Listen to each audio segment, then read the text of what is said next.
La Lanterna, a spotlight in Italian football, is a podcast that dives into the beautiful game seen from the eyes of two fans from the oldest team in Italy's point of view. My name is Fabrizio Cardone, Canadian and Genovese, together with my friend Matt Killen, an American-born and Genoa fan. Every week, we'll tell you all you need to know about the only team you need to know about, Genoa CFC. Plus, we'll have guests and provide updates from around the magical world of Italian football.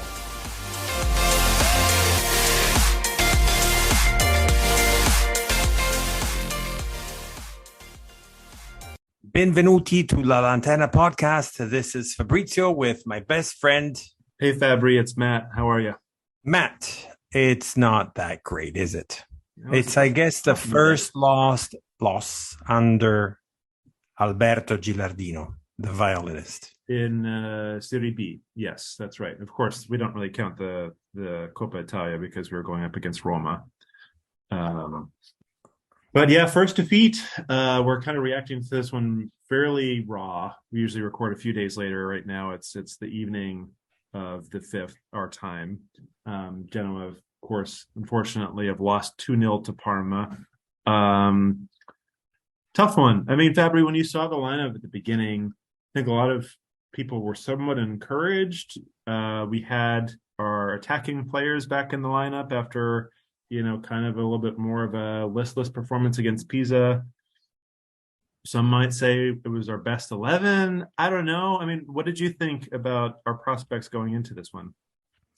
Well, it's hard because there's a few topics that we're going to be talking about this, and we're going to probably mix them up together because it's very important. Yep. Where I'm going to open up by saying, obviously, after the people complaining or the complaints in general about seeing Puskas and Coda together, which did not seem the right thing to do. Indeed, we got that drought on the match before against Pisa.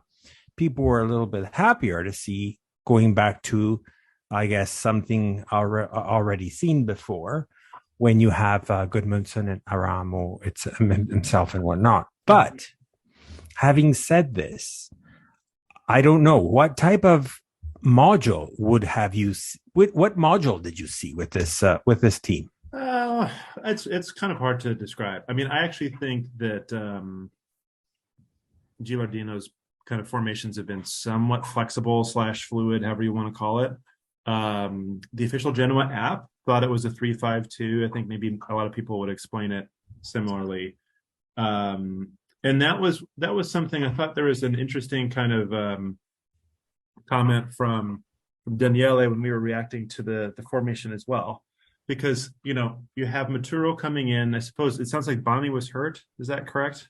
He got injured during training, I guess, or just the warm-up. I'm not too sure. Yeah. So Maturo kind of steps in the starting lineup. We have Vogliacco, who's been playing a little bit more recently, and of course Dragoshin. 3 center backs. Then you look at Mimo, Strootman, Frendrup, Sibeli, Gudmundsson, Aramu, and Coda. So depending on how you look at that, it's either a 3-5-2 or maybe it's a 3-4-2-1 with kind of Aramu and Gudmundsson playing more as like attacking midfielders. I thought that they were probably more so in that position than they were as kind of wide midfield players or as like wingers. So I do think that's maybe a little bit more of an accurate way of summarizing how the lineup was set. But going back to Daniele's point, which I think sort of rung true for me, like throughout the match after we were talking about it, like when you look at this lineup, you kind of think we're going to have our 2 fullbacks or traditional fullbacks in Crescito and Sibeli kind of playing farther up the pitch and maybe doing a little bit more attacking work. But it still kind of feels like, where's that linking play going to be between our midfield and our forwards? And in concept, you're going to have that with Frendrup, Strootman connecting with Gudmundsson, Ramu. Coda's kind of piecing it all together in the final part of the pitch. But, to me, it looked, again, like it didn't look actually all that different than how we played against Pisa to me, honestly, in terms of our fluidity and how well we were able to move. We had a couple of decent moves. We had some decent chances, which did come from out wide, I thought. Probably the biggest one of the first half was that pretty errant header that Coda had. Thanks to Belly, maybe crossed the ball in, or I might be missing who had actually made that move. No, it was Ramu, I think, actually crossed the ball in. Probably was around. I can't remember, honestly. Everything is a little bit foggy. But anyway, I mean, what do you kind of agree with that? How would you sort of Yeah, no, I'm agreeing with you. It's definitely I actually this is how I saw it. Definitely it makes more sense to see it as a 3-4-2-1. However, I did also see it weirdly 3-5-1-1. Oh, okay. Because I saw Goodmanson a little bit more back compared to Aramu. Aramu was definitely not up front, therefore not the 3-5-2. Yep. So I'm thinking more of that. Having said that, you said something very interesting and definitely the key of what happened, at least in the first half. Yeah. Where that tre quarti, so that, you know, the 2/3 up, was just lacking of whatever needed to be in order to send it up front. Yeah. Now, whether it was Coda by himself, whether it was Aramo on an awful day, or just not filtering through or whatnot, there's something going wrong here. And I agree with you. I've seen very similar strategy that with Pisa, and I think that's where we lack the luster, we lack the fluidity, we lack the cleanness that we had in the early Gilardino matches, where it was more on a 4-3-3. Now, having said that, I'm not that much of an expert, but I think that's also why we got Hap. Meaning, Hap is more of a left back for a 4 at the back, while Criscito is a left back with a 3 at the back, even though Criscito is being used on the midfield rather than on the left back. Nevertheless, they overlap type of thing, right? No, I get what you're saying a lot. And I think Hap, it's probably fair to note, I mean, maybe we don't see this all as much. Hap was not in the lineup for this one. Of course, the transfer happened only this past week, I think. So maybe they didn't have quite the time to get him. He wasn't properly ready. No, it's a clear fact. He had he did a very bad foul in the last match. Oh, yes. Sorry. He was unavailable. Right. He's a 3-day ban. Hopefully there's going to be like mitigation to that 3, bringing it down to 2, like how it happened early on in the season with Goodmanson. Yeah. But so he's not going to be available officially. It was a straight red, wasn't it? I think. Yeah, I think so. Red card. Yeah. Yeah. Oh yeah, straight. And then so I think for at the very least, not before the match after Modena. Yes. Which I think it was Paolo. I can't remember now, but I think hopefully by Modena we might be able to have. Having said that, now Criscito at the end of the match had some issues with his hamstring. This was a real blooper of a play too, man. I don't know if it happened. It seemed like it did happen in that moment. It was kind of that Strootman wind up for a shot, and then they both kind of collided. It was almost score on the other end. It would have. I know it was. It would have been like the perfect, fall. But it was definitely a fall, but it was definitely not that type of game how it happened. But nevertheless, so we still have to have some medical exams that are going to go through with Criscito. If it's not that severe, probably he's going to be missing the next match against Palermo. My supposition. But Sibora appearance in our near future, probably, or maybe Sabelli goes out left and we have Hefty on the right. Well, I had this conversation. I had a pod with on the Italian side with Pianeta Genoa, and which is a portal about Genoa, right? And we were talking, and they were actually suggesting that it's going to be so looking at the left back itself, because Hefty apparently has what we call in Italian pubalgia. I can't remember now what's that called in English, but That's one of the reasons why we're not seeing him that well in this season. It refers to any strain or tear of the soft tissue on the groin. So apparently that's what Hefty's issue is. So it's not like a major injury, but it's something that it's like bothering him. Nevertheless, if that I don't know if that's true or not. So the conversations were on the fact of we're going to be missing a left back. So they're thinking, would you put Bocci or Yeah, would you put Sibora. Sibora?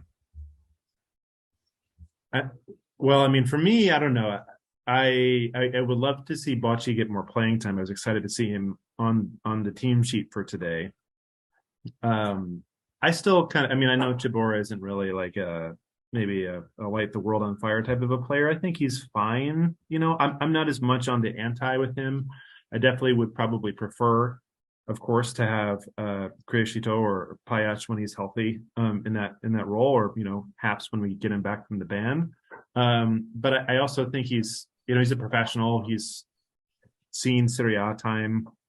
I don't think it's a major drawback in our squad to have him starting. So I would probably go that way. I think it's probably the more conservative way to go. But Bocci looked pretty good when he played. Was it Bari he played? I He think. did. He almost even scored, right? Yeah, he had a good little spell there. I think it was maybe only for 20 minutes or something in the second half, but it was still a decent kind of run of play for him. So, And let's not forget that Gilardino had him when he was training the Primavera. So right. he knows him very well. He was the captain in Primavera too, right? Do you think it's at all interesting that it seems like this isn't exactly true because it's not been this way every single game, but I feel like most of the time we might see one of those Primavera players in the lineup, like Lipani's been in a couple of them. But I kind of was thinking we'd see a little bit more of that from Gilardino, like throwing the guys in. I mean, these last few matches haven't really like been up and able to relax and have time for experiments and stuff like that. But I mean, what do you make of it? Does it seem kind of natural just given where we are, or It's like a give and take, or it's a double-edged sword, right? Because you could technically have great potential coming out. Like new signings are in reality in-house coming from the youth squad, versus maybe not having like similar to today's match that we just watched today for us recording anyways, against this Dan match against the at the Tardini against Parma. But with with the likes of Maturo, for example, him being still young, I know he's not from our Primavera. I think he did a decent job, but obviously I he thought he was still fine. did some mistakes here and there. Not many, but you know, some mistakes. But your Bocci situation can be like a Rovella, can be Right. like even Exactly. a Romero, where you're actually look at what Romero, nobody knew about who the heck he was, and then he's now world champion. Sure. So you know, I think we we should looking at also the Italian overall. We said this a few times, I guess, but we would need like some sort of like a Gasperini style where he does put the youth in a lot more often rather than not. Yeah. And Gilardino, I think he has the ball to do that.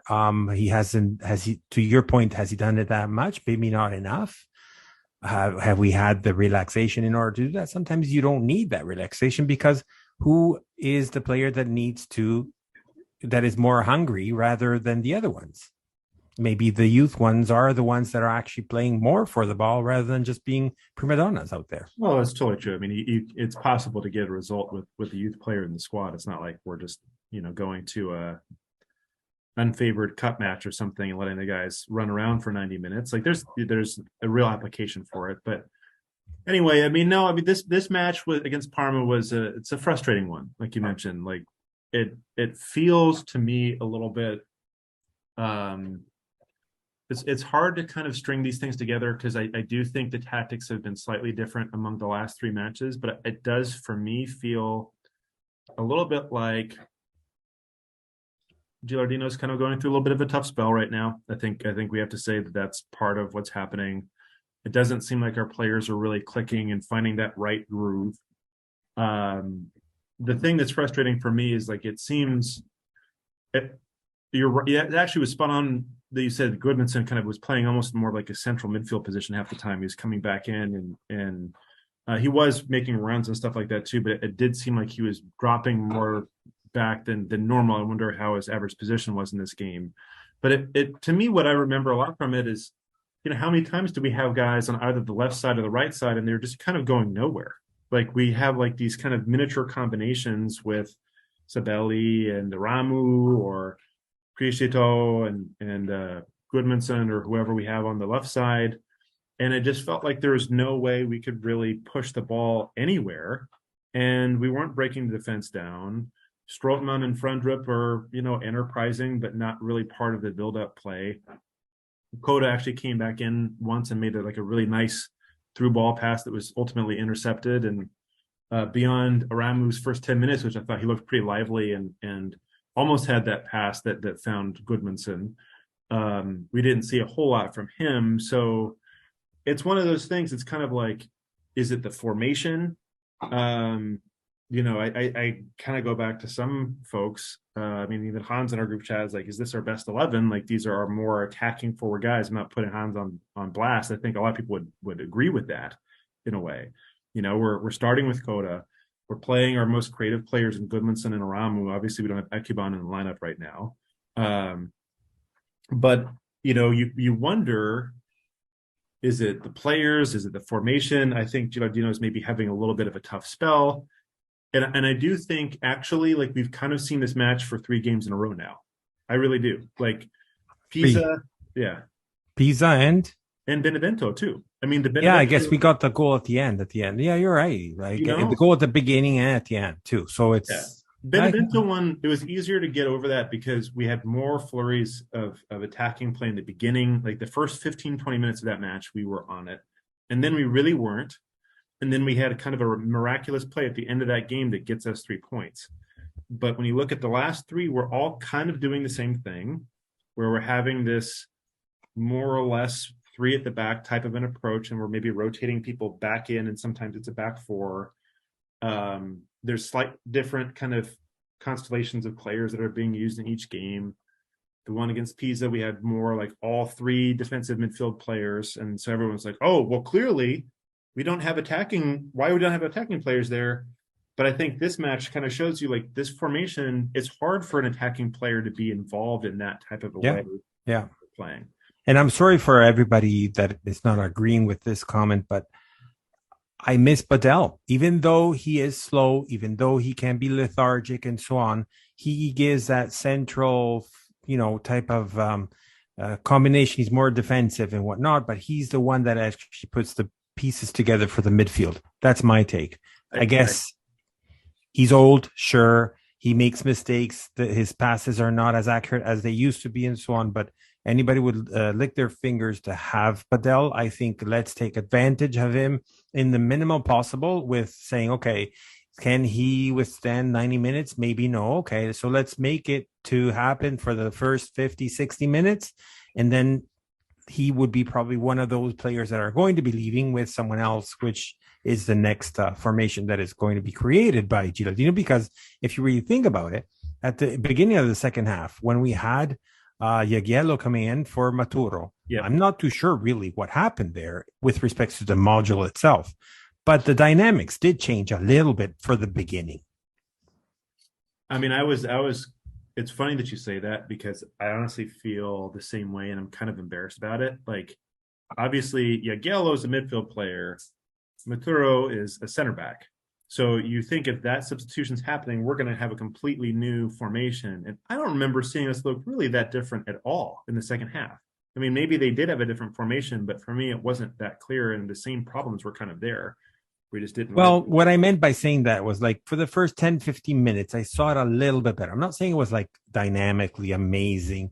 And what actually did happen was the second goal, which was the actual penalty, which we'll get to it in a second. I think that's what kind of made that difference. And they were just mentally not there, therefore not even being able to the penalty was at the 53rd. So up until the 50th, in my opinion, from the 45th to the 53rd, it was a little bit better. Like some, bright spots and moments in here and there. And up until that penalty, it was, building it up and so on. And then that penalty came. Yeah. So, want to talk about that penalty? Yeah, I mean, for me, I VAR giveth and VAR taketh away, I guess. I mean, I just kind of think for me, it's not a penalty. I think for a lot of people, it's not a penalty. So the ball, I can't remember which player it was on Parma. I think Dragusin was involved. I'm pretty sure it was the It ball. was Dragusin, yeah. So, you know, as a center back and you're trying to close down someone and they're whipping the ball in, there's a little bit of movement and action sometimes. You're trying to kind of block the ball. And there was a little bit of that happened. I actually thought he kept his arm as much against his side as he could have. And the ball it did strike his arm. But I thought it was close to his body. I didn't think it wasn't one of those things where his arm was way out there. But this is part of the thing. Like, it's a very subjective ruling. That's why VAR, right? And that's why actually VAR called the ref to go and watch it, because I guess it was not a clear cut. Well, for me, like, I think most people are probably like this. I don't think VAR adds enough to the game. And this is the type of thing that as soon as they do that, there's no other outcome. Because as a referee, you're asking the referee when they're looking at that thing where they break it down to like a millisecond of a frame and it's super, super slow and you see the ball hit his hand, you're asking the referee to make a judgment call based off of no real rule on whether or not that person had intentionally hit the ball. And I think you take so much of that sort of subjectivity out of that moment. Because in real time, when you see that happen, I don't think people really look at it. I think if you slow it down, you looked at it post-match, you could say maybe, oh, well, they might have given a handball here. But I think also if it wasn't called, you could say, well, it wasn't an egregious move. I don't think a game should be won or lost off of something like that because he wasn't clearly trying to take away a goal. It did not look like that to me. I mean, if I may, it's interesting that you say that, because up until this conversation, I was kind of 100% convinced that it was a penalty. For how I saw the actual action was, yes, to point everything that you said, but the actual arm, in my opinion, was a little bit well, let me say, his elbow was very detached from his body. His elbow was out. The hand was very close to the body. Right. So the rule says it has to be in a natural position. Is that a natural position? Not really. Right. Was he clearly trying to stop it? No. And that's where I think the ref at the end went towards, for the fact of not the natural portion rather than the intention. I don't think if it sounds weird that both of these things can be true, but I don't think the referee made the wrong decision in awarding the penalty after going to review it on VAR. I don't think it was a penalty either. I think, like, when you break it down by the letter of the law and specifically what a referee's asked to decide to do, he's going to see that play and he's going to call it a penalty. Yeah. I still think that I think it was a one of those rarely 50-50 where either way you went, it was right. Yeah, and it's just, again, it's just, it's just going to happen. I think when you break it down and review it on video, that's how it's going to. Absolutely. And go ahead, Fabry. No, it's okay. Like, personally, I think that even if the penalty was not awarded, I don't even know if we would have done anything out of that game anyway. Well, it's not like we opened up all of a sudden and started going for it and putting a bunch of... No, and that's the part that really made... I was going to continue when we interrupted by talking about the penalty itself. But when I remember, I said to you at the beginning of the first half, second half, sorry, that those 10 minutes a little bit better with the yellow coming in. Yep. Whoa. For it's hard to... I still, yeah. on for Maturo, right? Yeah. But then the penalty came in. Few minutes after that, so about 6-7 minutes after that, this other dual sub. So we have Aramo, which, God, he should have left the pitch way earlier than that. For out of all of them, my non-preferred player, which is Yalcin. Yeah. And then we had Koda out for Puskas. Yeah. Have you seen Puskas at all in the match? I mean, he was pretty poor. I mean, honestly, Coda kind of was too. It was a weird substitution. I think the double sub, Gilardino is trying to get something different out of the game. I have to say, I mean, again, I don't think Coda was really very much involved in this one. He had clear-cut chance. It looked like he completely was surprised by it or something, the one in the first half. Again, he had a nice potential through ball that got intercepted. But something's really just not working there. And, bringing on two players doesn't seem objectively like the wrong idea. And this is part of why it's such a hard thing to really react to this game, because you look at the formation and how we're putting our players set up, and it seems like the way we're lining up doesn't, in particular for our attacking players, underline their qualities and their benefits. When we go and those guys aren't performing, when we go to our bench, who are we bringing on? We have Yalchin. That's the guy that we have to bring on to replace one of our attacking forwards, or maybe he comes in as a striker, but more frequently we've seen the Yalchin for Aramu type move. And then we have Puskas, who can do stuff. I think he probably is better to be a sub than a starter. But more often than not has these games where I don't know how many touches he had on the ball today, but actually he had 8 touches in 29 minutes total on the ball. So, I mean, what are you going to do? I think it's not a completely ridiculous decision to substitute Coda at that moment, because he's not really been. I mean, to be fair, Coda had 18 in the 60 minutes or so that he played, so it's roughly the same, I guess, by minute. I do have to say one thing though, and we go back and forth with this because we've seen Coda's performance throughout the season with lots and ups and lots of lows, right? Yeah. But I was reading up on something, and all the time where Coda excelled was in a 4-3-3 formation, where he does not need to go back and get the ball or whatnot. Mm-hmm. Essentially, like most of the times, he's always in the box. And I'm not saying that he's not capable of it, but he definitely performs way better when he does that. Right. And yeah, that's. I thought, I don't know why. I really did think that we were going to see 4-3-3 as like Giordino's preferred formation. I thought that's where we were going to go with this whole thing. And it seemed to make more sense with our squad anyway. I mean, I still think of Goodmanson as a winger. I don't think he's really a number 10, like an attacking midfield player. Even though he's, kind of technically capable, he's fast. He can kind of put pressure on defenses. I think that type of a use for him is a little bit better.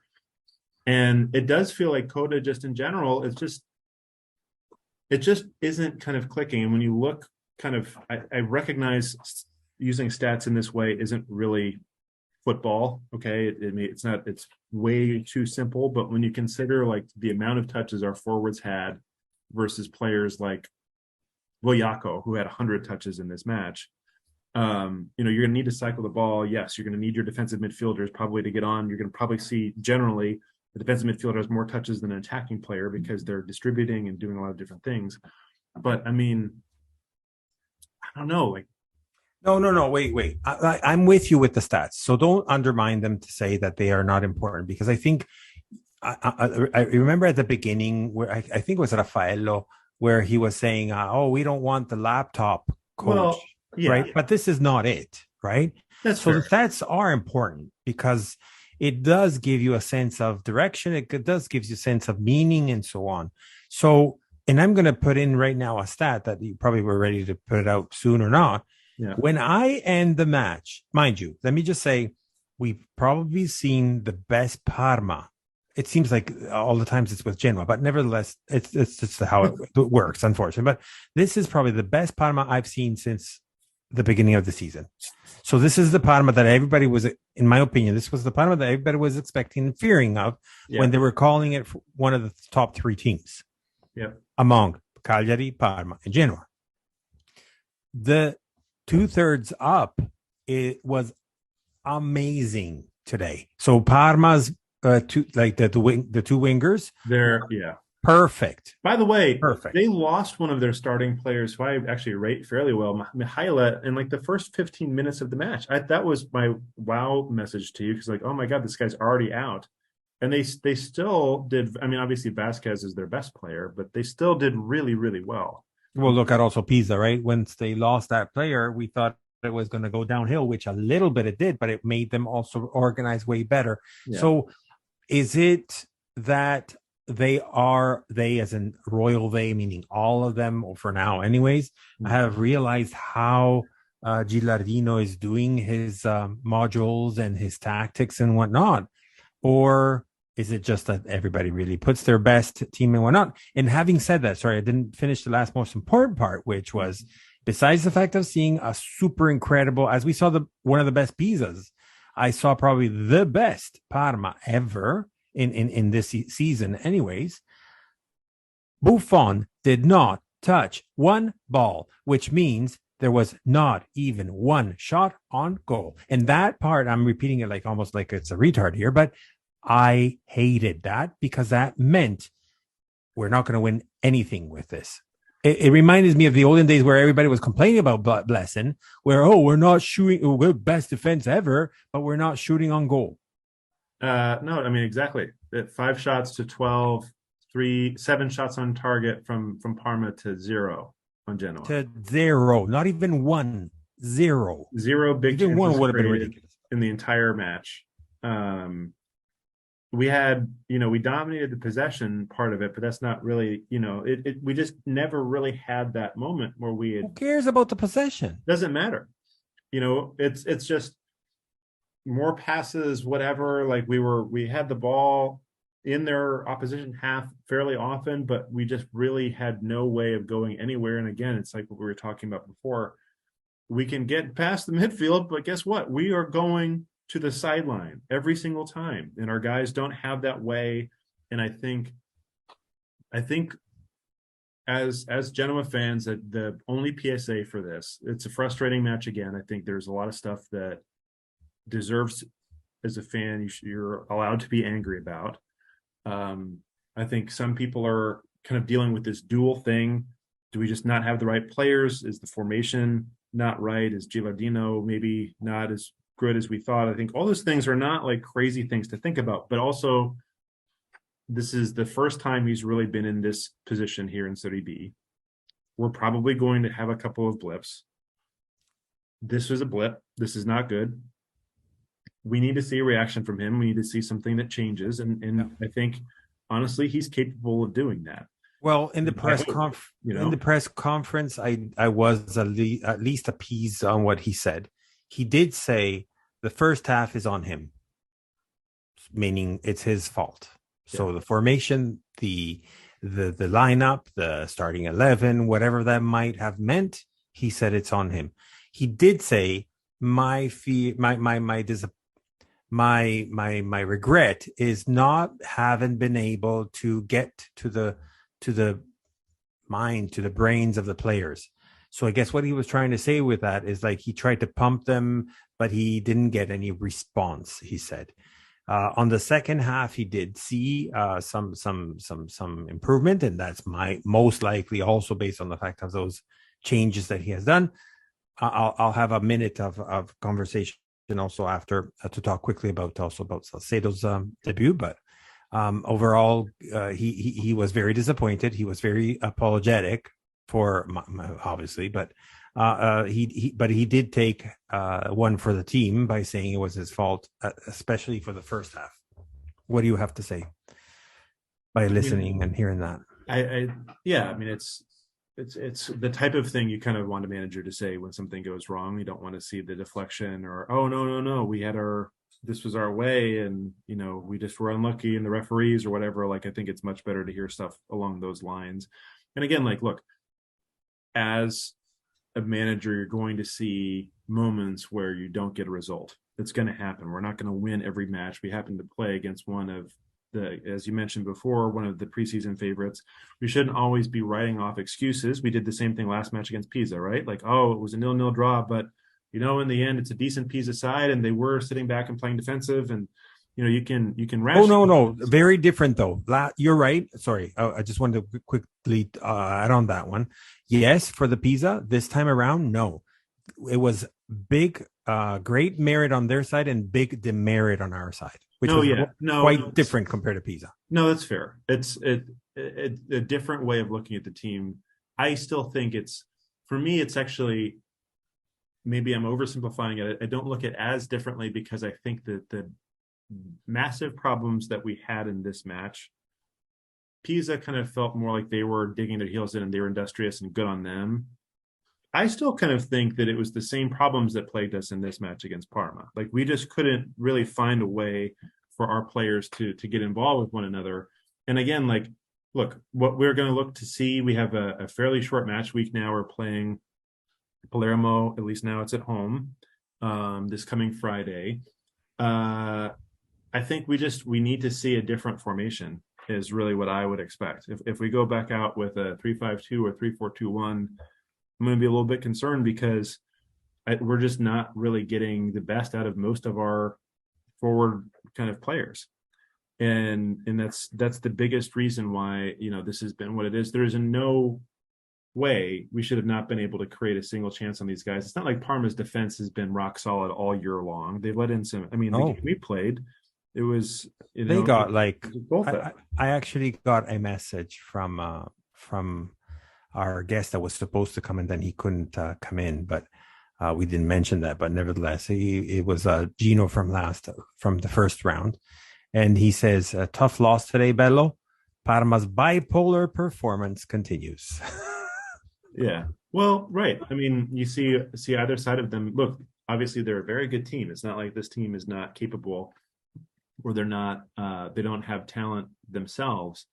But it just really feels like we have to give our players are our players now for the rest of this season. And we have to find a way to make sure that they're going to get something out of the match. And today it just was a frustrating thing to watch because you kind of figure out 15, 20 minutes into the match, we're going nowhere with this one.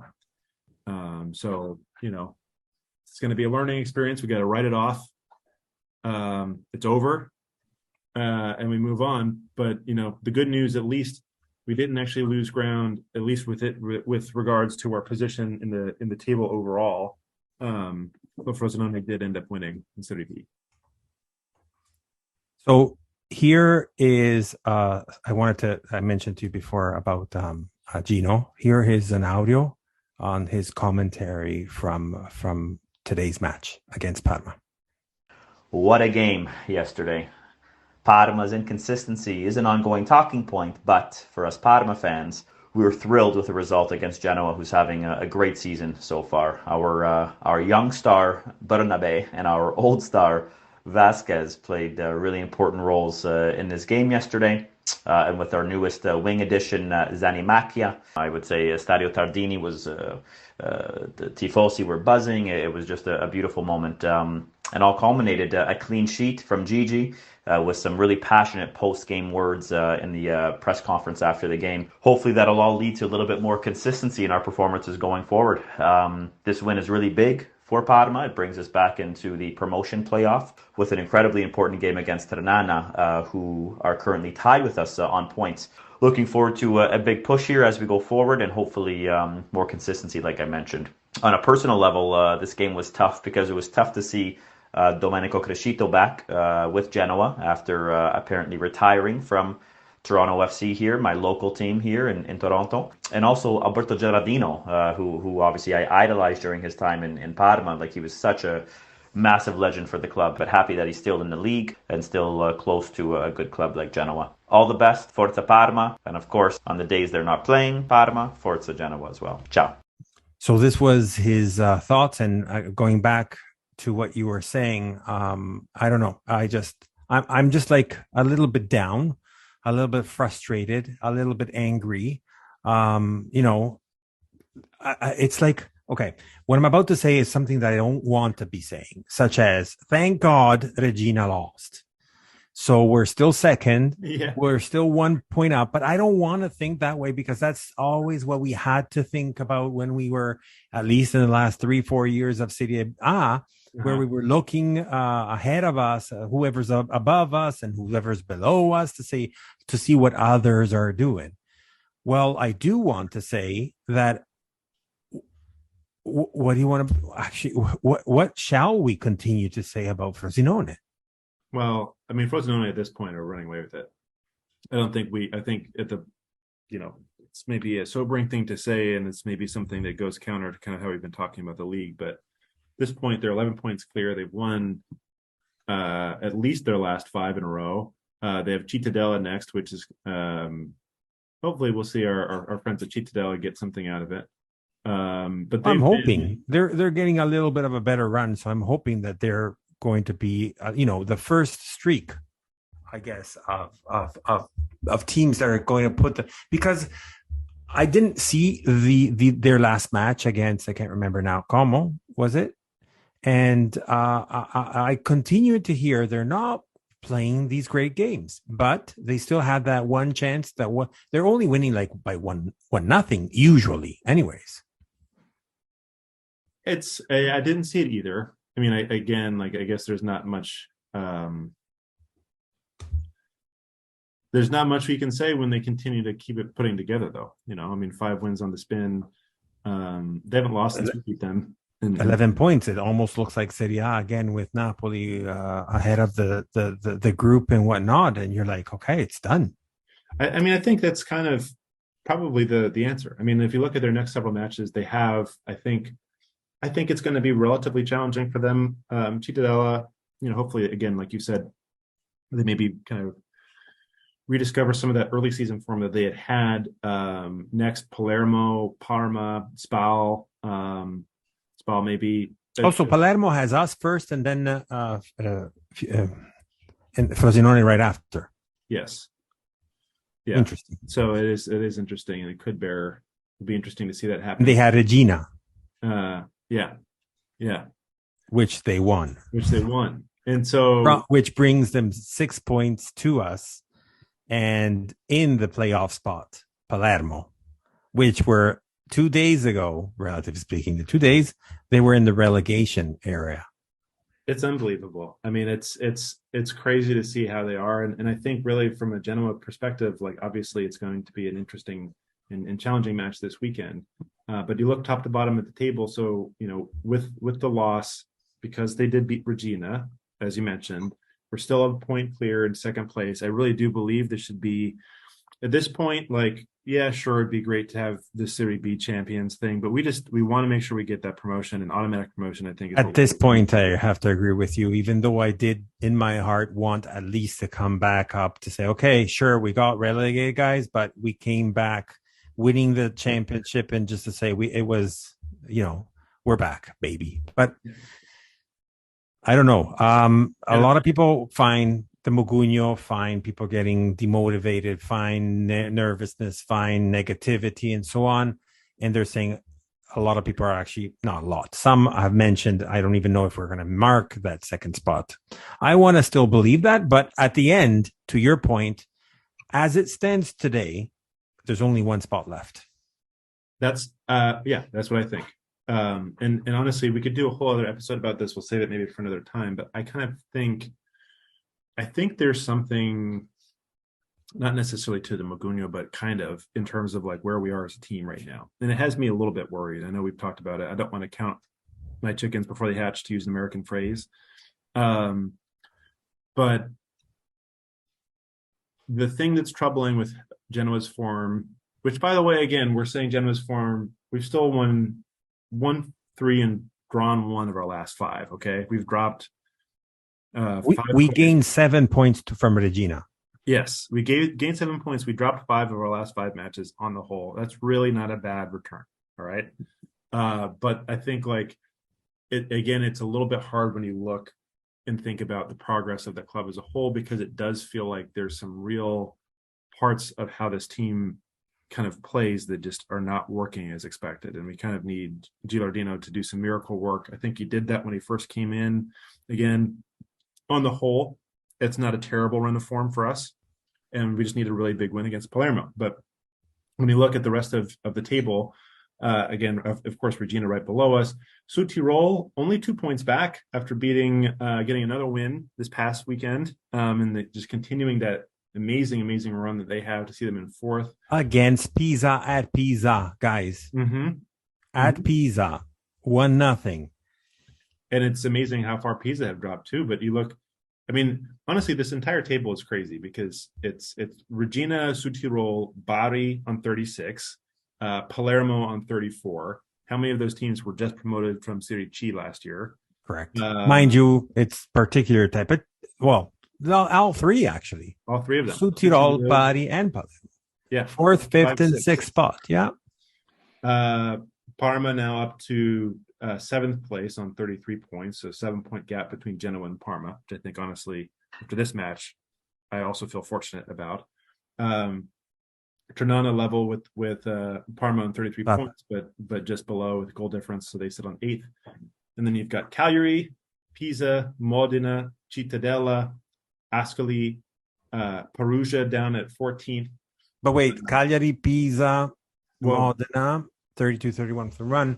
And then you get that little small, tiny gap, mind you, between the 11th and the 12th, which is Modena and Cittadella that you were saying, just because Cittadella is sitting at 27. So it looks like this is like a small gap between the groups, but still early. Well, I mean, I still think it's an important thing to say because you look, Cittadella 12th on 27 points. When you go from Ascoli all the way down to our friends Cosenza at 20th, it's a 5-point gap from 20th and 12th place, which is absolutely incredible. And in fact, 13, 14, 15 all are on 26. Brescia and going down, Ascoli at 13, Perugia at 14, Como at 15. Those are the teams all on 26 points. You've got Brescia at 16 on 25 points. And then you have Spal and Venezia at 17, 18, both on 24 points respectively. Benevento with 23 points at 19th, and Cosenza at 20th with 22. So really, when you look at that, I mean, just like we saw Pisa 2 match weeks ago were in 4th place, they're now at 10th. Really, any of these teams between 12 and 20 could be in and out of a relegation place with basically 2 weeks of good form. So that's what Rafa was saying, if you remember last week when we were talking about it too, right? Absolutely. And I think, like, again, this is a really difficult season for us. I still struggle a little bit with the idea that we might need to be looking at a rebuild from the rebuild of this season. But given how many, punches you're going to be taking in this league, I think for us, we need to just be thinking about that next match and getting something out of Palermo. I think if we do get a good result out of Palermo, we'll be feeling a little bit better looking at our next several matches. So what you're trying to say is one match at a time. I think it is, yeah. So to recap what the table very nicely, neatly explained to us.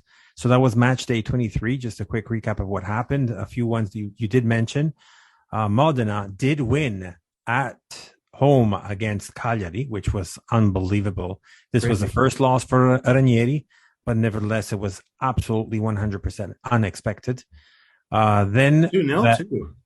I'm sorry? 2-0 win as well, I think. 2-0 win, exactly, for Modena. That was the first game that was on Friday, I think. Yeah. Then on Saturday matches, we had Spal Bari. Expectations from the first match of Nainggolan started very badly. He did not start in the starting 11, but the team was 4-0 under, so meaning Bari was winning at Ferrara for 4-0. Mm-hmm. Then Nainggolan comes in, assist, then goal, and then a third one. So they almost liquidated that gap by losing 3-4. By the way, 3 goals in 20 minutes, and also came on. That's actually pretty unbelievable. Unbelievable. Hopefully, it's for them. It's all because of the Ninja, but let's hope not at the same time, because we're going to be facing them very soon as well. Nevertheless, the match after that one was Pisa-Südtirol. We mentioned about that one. So Südtirol did win at Pisa. Unbelievable. There was a goal, I think, that was disallowed by Pisa. But nevertheless, surprisingly, Pisa against us goes and loses against Südtirol at home. We've seen Südtirol playing here at the Marassi, but they did also had a couple of new players coming in from the transfer market, and they were, not to underestimate, I think. And nevertheless, there's still that wonder, which is, that team that had never have seen Serie B ever, and now look at them sitting very at the fourth spot by themselves. By the way, with Bari two points underneath them, right? I have to say, I mean, it's exactly the reason why the second spot, we're going to be hanging on to it with our fingernails throughout the season, because as ridiculous as it might sound, I do not want to be in a knockout match if I'm going to have to play Südtirol. That's my point. Yes. Or a Regina, or a Bari, or a Parma. To be fair, because anything can happen, and there's talent in all of those squads. So. And now continuing, where you remember who was the Cinderella of Serie B, Perugia, which was sitting, together, sometimes, overlapping each other with Cosenza, which are now sitting at the 14th spot. So even above the playouts, have won against a fully dropping team called Brescia. So at Perugia wins 4-0. 4-0. Unbelievable. That was I would have never predicted that one. Our friends from Cosenza, I was hoping for them to get some more points. Mind you, Ternana is not a team to underestimate. They're on the 8th spot, as you mentioned, but Cosenza managed to get a point, which is still keeps them in the race and the bottom side of the table. I did mention, I know Raffaello was maybe somewhat disappointed, but a point is a point, and a point is a point. And again, sorry, but not to before I finish also the next few matches, but I still can't believe the bottom of the table at the 23rd match day are at these many points. Like, I just don't understand how can the bottom of Serie B, which right now is Cosenza, is at 22 points. When you see Serie A, not that they need to be compared, where the bottom is at 8 points. You get Sampdoria at 9 points with only 8 goals done. Anyways. Yeah, no, I mean, look, it's a testament to how amazing this league is. I mean, we just talked about it. There's literally 8 places separated by 5 points. You don't have to go more than 2 spots in Serie B almost, or Serie A almost, to do that. Verona are already 4 points above Sampdoria, and they're both still in the relegation places, and Verona and Spezia, the gap already is 5 points just to get out of the relegation zone. So it just shows you like how much any team is capable of taking off another one in a league like this. And that's why, I think you can't take for granted, and you have to understand things are going to sometimes not go to plan. And I think we just need to make sure that we're responding to when those things happen, and focusing on the next one, and hopefully players. I don't think this is a match where like the guys didn't turn up or something. Like, I really don't believe that. Like, I don't today's match. I don't think so. Like, I think there were some key players that didn't, like your Goodmanson or your Aramo. Well, I haven't had 50. Aramo's been that way, like always, though. I mean, look, Marco did warn us. Yeah, he's very mercurial, on when he's on, off when he's off type of a guy. But honestly, like, I just generally think we had a way of going, and it kind of ran us into the ground, and it didn't work. And we were already 1-0 down, and the guys didn't find a way to respond, and no reaction. That's the part that upsets me the most, I guess. It's not the loss itself. There was no reaction, even from the first goal. Well, I think we need to line ourselves up in a way, hopefully, where we can have more of that potential. And as long as the players aren't going to be in, like, the last thing we need to have happen in something like this. So maybe it's kind of like not the best thing to be saying stuff like this, because if our players are thinking the same thing, then all of a sudden you get into this really bad place where nobody believes the system they're trying to do, and people stop doing it, or they're not trying as hard, or someone scores a goal. You're right. No, we're doing great. It was just like a bad match. It's okay. Next time against Palermo, it's going to be all nice and hunky-dory. Anyways, going back to our match day 23, we have Cittadella that won 3-0 against those wild guys of Ascoli, which made the coach jump. He got sacked. And then we had Benevento Venezia, another match that made another bench have some movement, where Benevento lost at home against Venezia 2-1. So again, Cannavaro this time got the boot. It was in the air. We know. Yeah, it was. I mean, anytime you see Benevento, I mean, it's maybe somewhat silly to say that in a way, but like when you see them in the relegation places, knowing this is a team only like, was it 4 years ago, maybe less, was in Serie A, had some decent. That means nothing to me. Like, I know people say that. I'm not saying you saying that, but I'm saying I know people are saying that, but even Carpi made it. But where is Carpi now? No, I mean, fair enough. But I think you Benevento was one of those teams you thought would be in a, if you were to make a table ourselves at this point in the season, they would be in a playoff spot for sure. You know, I think. Yeah, well, definitely they were among those teams in the preseasons to be mentioned to be most likely be in the playoffs, based also on last year's performance. Right. Then we had Como Frosinone. Como is another one of those yo-yo teams, which we saw some good things and whatnot.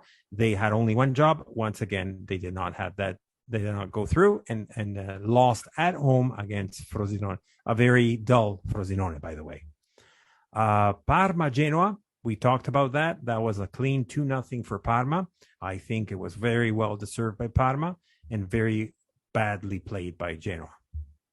Last but not least, this was in simultaneous to our match, was Palermo Regina. That was, I had my eyes a little bit on that. I saw only the last few seconds of the match. It seemed a very highly fought match. There was also a red card on the Regina side and a penalty missed by Palermo. But at the end score was 2-1, as you mentioned early on, for Palermo against Regina, which consolidated, kept us still at the second spot, which is still important, which means that we can still work on what we have today. It's critical. It's honestly like that. I think as a team, I have to imagine that maybe players don't get into their, I think you have to be thinking this if you're a player. Like it was a missed opportunity at Parma. It was a difficult match in the end.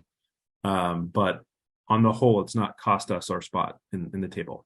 No, I know. And I'm sure they understand that. And they need to not only have the coach, as Gilardino mentioned, that he needs to be working on the mentality and so on, but I'm sure that the players, they just need to snap out of it, and they're professionals, and it's tomorrow's another day, and tomorrow's another match.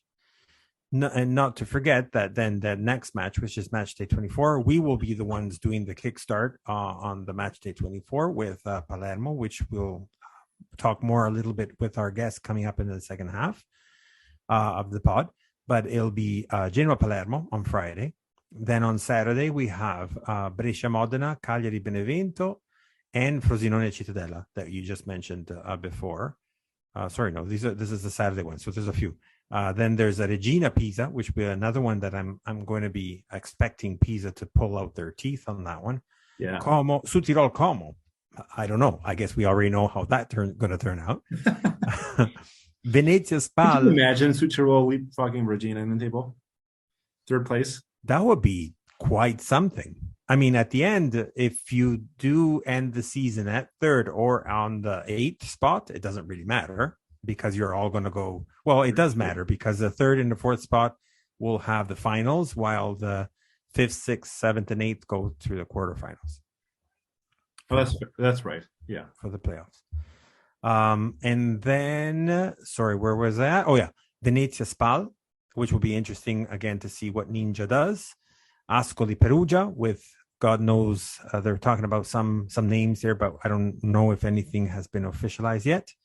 And then there's Ternana Parma, and last but not least is going to be Bari Cosenza. Match of the Ciclesti brothers, I guess, with Ternana Parma playing each other. Yeah, exactly. Exactly. I guess we have to turn the TV off for that one. Absolutely. Yes. So a quick few things. Last episode, we definitely forgot to talk that small session that I want to always cover our Primavera guys. They had tied against Ascoli, if I'm not mistaken. They did have a great, amazing, spectacular win against Torino in the quarterfinals of the Coppa Italia Primavera. So that brings us to the semifinals, which will be played very soon, by the way. Mm-hmm. And they did play yesterday, so that was on Saturday, against Albino Leffe, and they won a nice, clear, almost like a tennis score, 6-0. Yeah, big win. Which consolidates their first spot in Primavera 2. And but Spal is still right behind them at 3 points differential, but it's still a good season for the Grifoncini. I like it. Hopefully we see some guys up in that first team. Let's go. I know. Do a good job, Bocci and guys. Just come up. We're welcome to see you do fantastic. We need you guys, right? Even Lipani, I can't remember now exactly how you pronounce it, but he's a midfielder.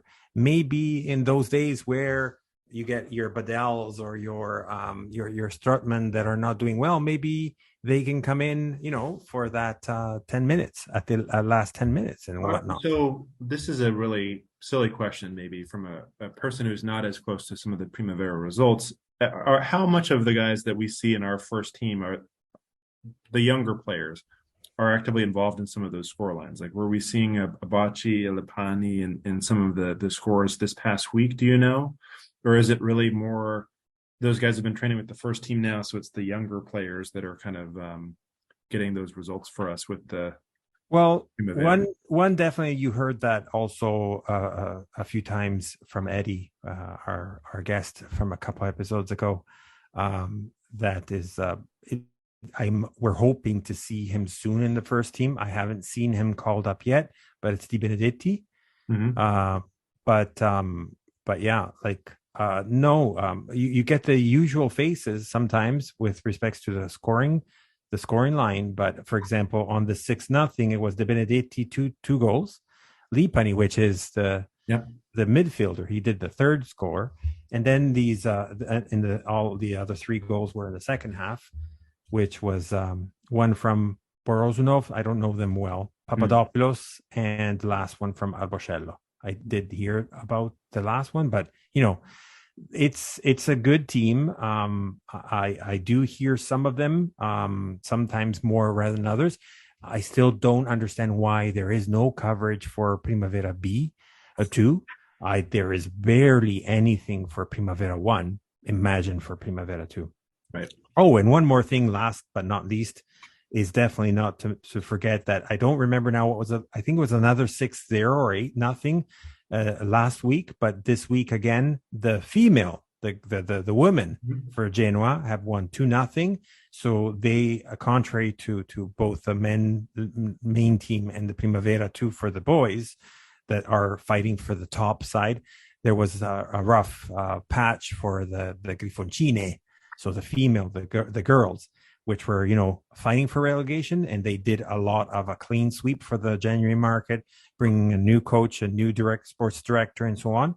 Wow. So they won 2-0 again away, and now they're sitting on the 6th last at 17 points, where the last one is at 4, second last is at 8, 11, 13, and 17. So they're doing very well at the set. They're doing better at the 11th spot out of 16 teams. Progress is all you can do. Absolutely. Okay, so I don't think there was anything else. Anything that you wanted to quickly cover before we go to the break?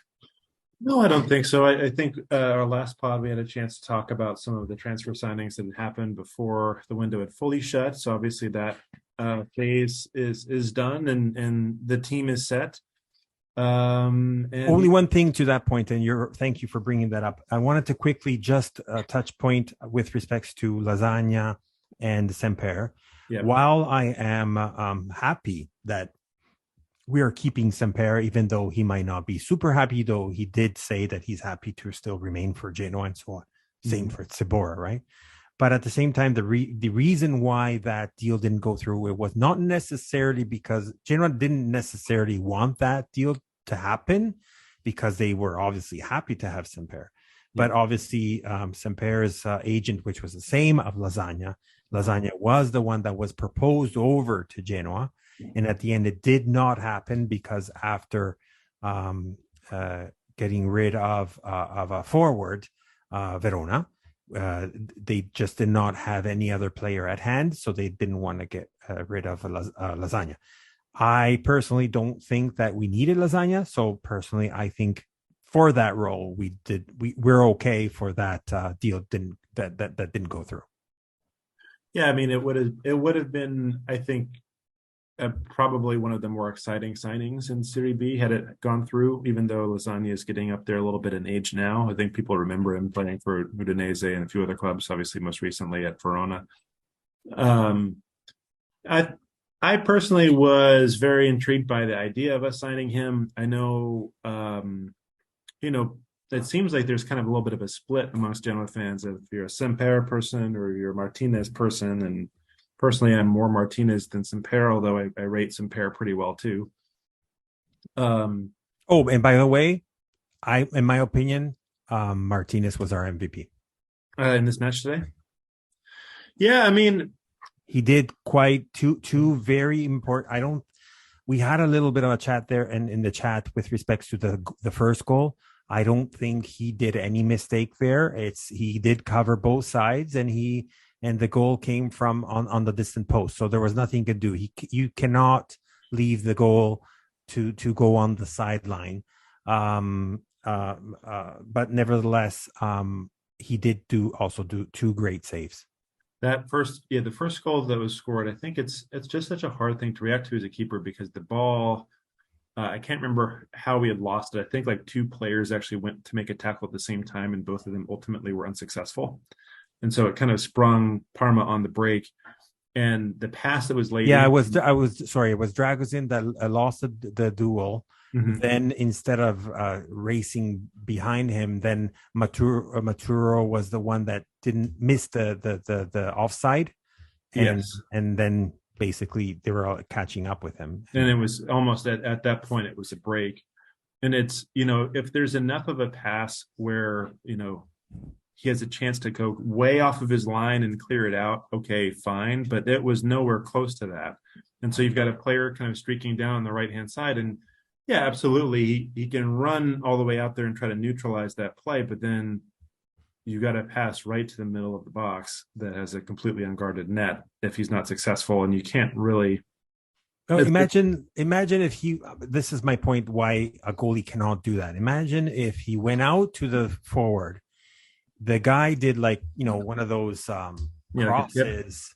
Yeah. And there was even one forward that had the goal empty. So you could only rely on whomever defender was running towards the goal to replace or to save it anyways, nevertheless, in my opinion, he was the best player of the match. What do you think? I don't disagree with that. I kind of see some marks for Voyako, which I don't disagree with. I agree. I thought Frendrup was decent too in the Frendrup type of ways that he, typically is involved. I probably would lean a little bit more on Voyako, but I kind of think between him or maybe like a Frendrup or somewhere in there. Mimo didn't have a bad game either necessarily. These ones are always tough to rate because no one really had like a massive. I didn't think we had too many like game-saving plays that were made, and so it's almost like boxing points where just for that's a great analogy. Yeah, just for little, Martinez did it. Just a little bit below, we had Vogliacco, and just a little bit below, we had Criscito and Frendrup, I think. Yeah. All right, so I guess let's go to a break, and we will be seeing you shortly with our guest for the next match.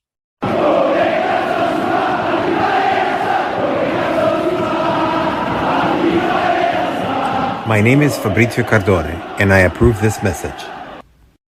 And welcome back to the second half of La Lanterna podcast.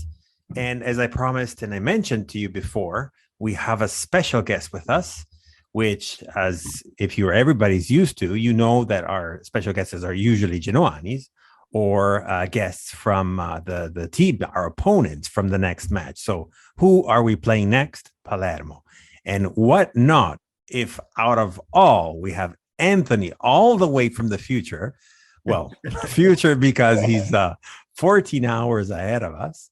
And yeah, so welcome back to our podcast, Anthony.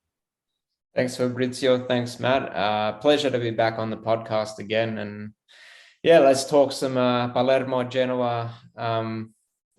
Let's talk about the game that's going to start this weekend as well. So, yeah. Well, first of all, I always follow, as I mentioned to you also several times, anyways, but I always follow you on the Sicilian football, on Twitter. I'm not too sure now if you're on other platforms, but I know that's where I follow you mostly. And all your graphics, for anybody who hasn't checked Anthony's page out yet, please do so. Great page, talks about all Sicilian football from all levels, and probably you can say more about it anyways, even as you mentioned in the other pod when we first met. But interesting to see, like even from the lower divisions all the way up to I guess right now the highest is Palermo. Yeah, that's right. Palermo, they're carrying the mantle for Sicily at the moment, and they've got a really great shot if they really go on a good run here towards the end of the season to get back to Serie A and at least put a Sicilian team back in the top flight, which it's been for a while now. I think since 2017. Lifetime ago, seems crazy. like, right? Yeah, so you're talking about over 5 years there, right? So the Rosaneri are well overdue up in Serie A, that's for sure. Yeah, that is true. So having said that, that's interesting that you say that, because I wanted to actually connect with what you just said, for the fact of, based compared to at the beginning when we first met you, it was still at the early stages. You were a little bit more on the humble side, rightfully so, because just coming up from Serie C, not knowing what the city group was plan around, it was a little bit iffy, not major signups and so on, right? But then we saw Palermo quite stale, I might say, or sitting on the lower ranks. Even before Matt was, we were talking about it, and seeing them not at the bottom, but kind of like shy with the play outs section and so on. But there has been a former run that I was looking at it just not too long ago, and it seemed like the change happened in the early December. So what happened actually there? So it's true. Palermo, like when we talked the first time earlier in the season, I was a bit skeptical, really, because I didn't really know what to expect of Palermo. The objective was, the City Group came in and Serie A, blah, blah, blah. But realistically, I thought, let's give him a bit of time here, see what's going to happen. And as I anticipated, I did know there was going to be this type of stale run at the start of the season. And funnily enough, they beat Genoa 1-0 in the first time they played each other. But they just went on a run then that was just, pretty poor. And Corini, the coach, there was no faith placed in him at that time. And I think the players, like the new players that came in trying to play around Brunori up top, there wasn't this type of charisma that you see at the moment.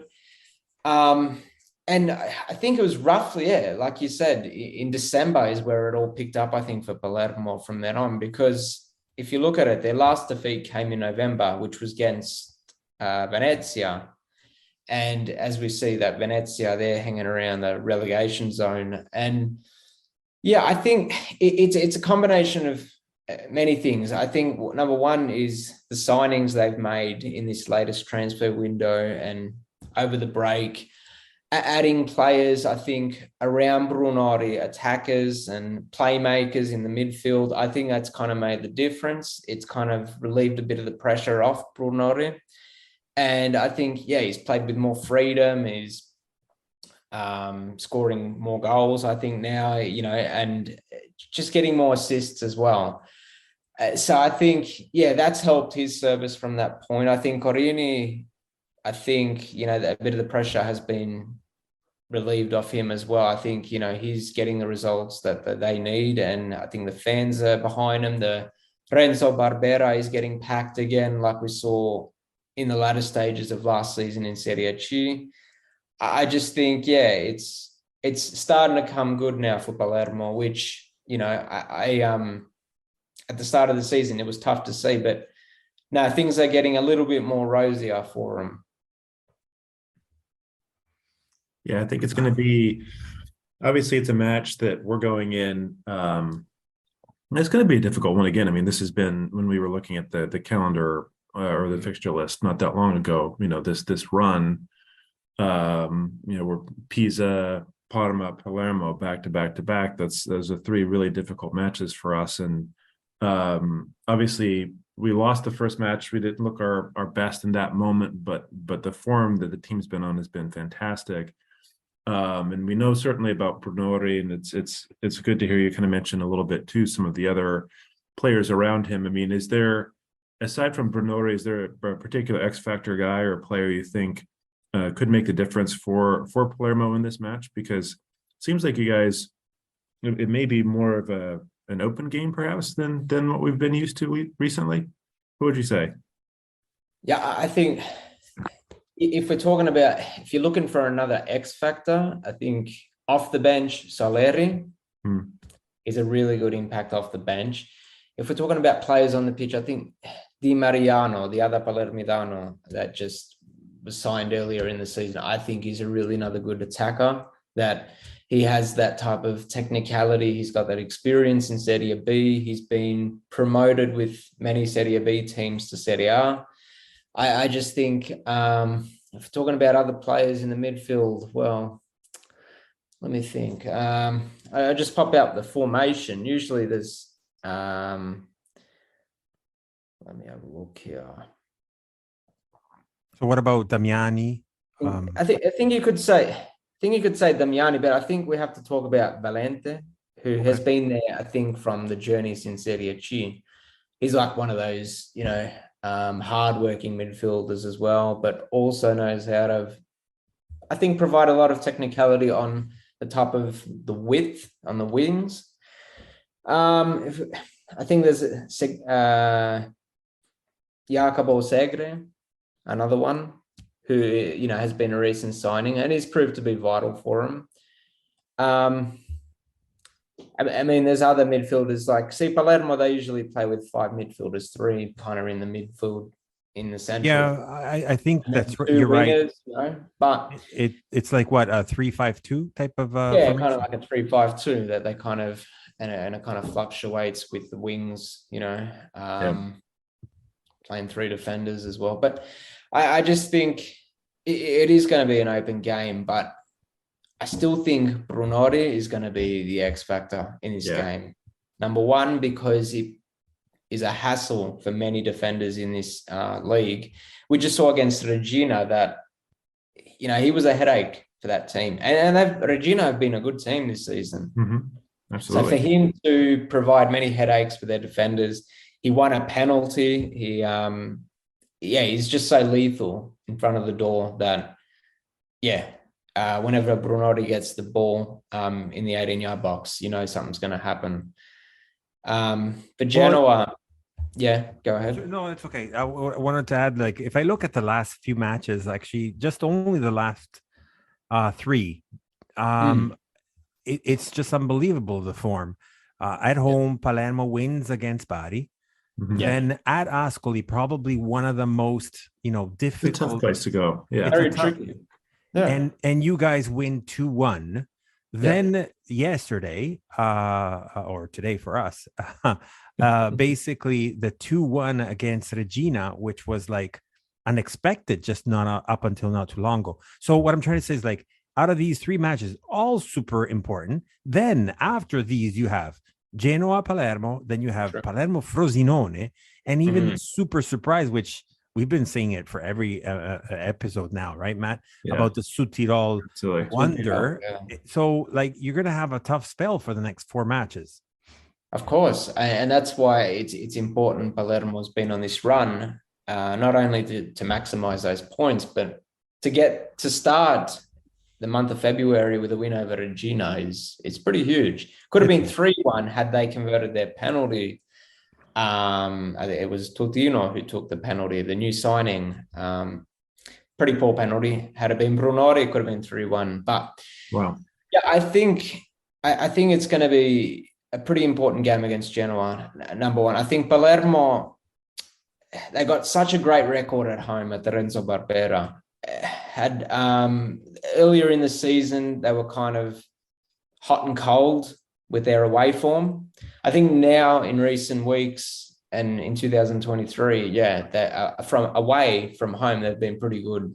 And I think going to Genova, it's going to be tricky. I think they haven't played there since the Serie A days, which is back in 2017. So yeah, I think you're it's right. going to be interesting. But I think coming into better form.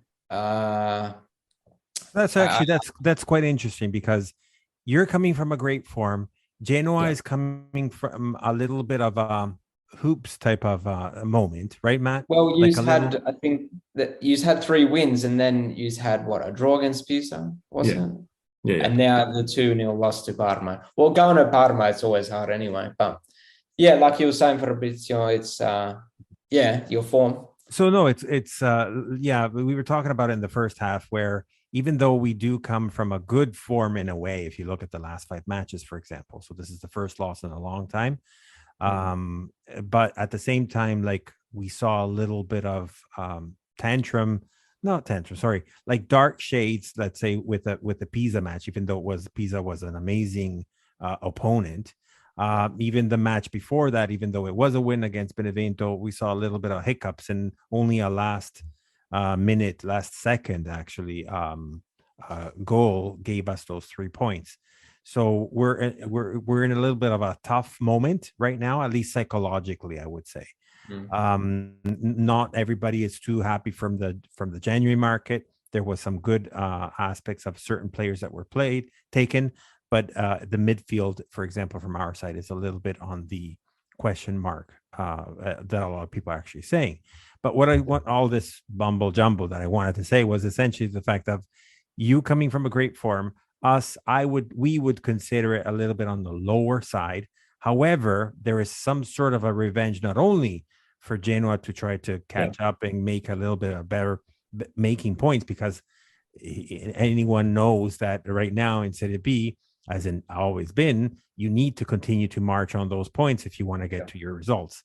And by what's happening right now with the Frosinone side, it's only 1 spot left, and that's the one that that's the only thing that you can aim for right now, unless like Frosinone out of the blue starts to like lose like one after the other one, which is possible, but you never know.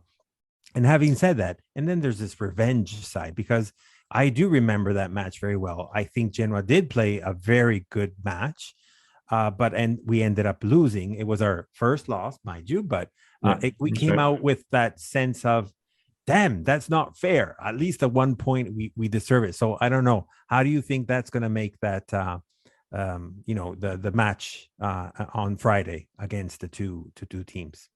Yeah, I think it's an interesting aspect, but Serie B, as we've learned from history too, you could talk about form and that, and then the game is played, and it's just you get some wow results that you just don't even know about. I mean, the Serie B there's a lot of inconsistency in this league compared to a lot of other leagues within Europe, or your Serie A in Italy. I think you could even have the team placed 20 and then go on to beat a team like Frosinone 2-0, like just for an example. But I think here, for Palermo, they're in 6th now. For weeks they've been hanging just below that 8th spot. They've been getting those wins, and because Palermo's problem too was they were getting a lot of draws, and draws where they should have really won. Like teams against Perugia, Spal, and the list goes on. So I think with this win against Regina, they've propelled into the top 8. They're 6th now. They're on 34 points, and which is, I think, only 6 behind you. You are on 40, right? Yeah, that's exactly right. Yep. So I think, there's a lot at stake here. And it's true. You are aiming for that 2nd place. Frosinone is in great form. And I think Frosinone have pretty much nailed the coffin there. I think they're going to be going for that top spot is theirs. I think no one's taking it from them, but Yeah. second place is very much up for grabs. But I think there's at least 4 or 5 teams competing for it. You know, Palermo being one of them. So I think, yeah, this is it's a pretty massive match, and yeah, you just have that revenge factor that you just want to get. But I don't know, judging on Palermo's form, I think the lowest they could get in this game, I think, is like a draw, really. Even though you're playing in Genova and all that, I still think Palermo, yeah, they're finding that really great form, and the connection between them and the fans, and things are starting to look happier again. I think, yeah, it's going to be tough for Genova, I think, to Well, as get something. our listeners know, when we say all the time, our home form hasn't been all that great too, to be honest with you. So we have that a little bit going against us, and I'm kind of it's going to be a really interesting match. You know, I mean, we were kind of just talking before this about it's kind of a funny thing. I think sometimes maybe other fans in Serie B look at Genoa fans and they're like, why are you guys complaining? You're sitting in second and you've had all these other things, and you signed the best scorer from the last 2 seasons and everything else. But you know, it's interesting for us because we've had, you know, a little bit of a wobble, although the form is still really good. We've not looked that kind of attacking side as we were kind of initially did out of Gila's first few games in charge, and in fact really had no shots on goal, at least on target anyway. In this match, Buffon could have been out having an espresso during the match, and it wouldn't really matter. And so it's kind of a worrying one when you go up against a Palermo with a Brunori and some of these other players that can kind of contribute, and we need to be able to respond. And I think, of course, when you consider the table, the fact we lose this game, all of a sudden it's a 3-point gap between the two sides. We have a whole pretty much a whole other part of the season to go through. Then you start looking at, well, there's a whole lot of other things going on there too.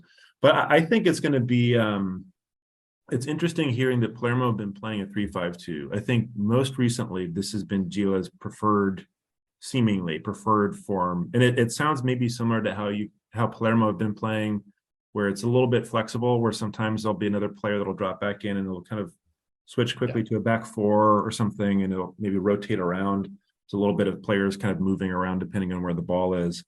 And I'm curious if we continue with that formation against this lineup, because maybe we'll be able to better pick our spots, or if we do go back to more of a 4-3-3. I think we were talking also, maybe today actually is really more like a 3-4-2-1 or something like that. But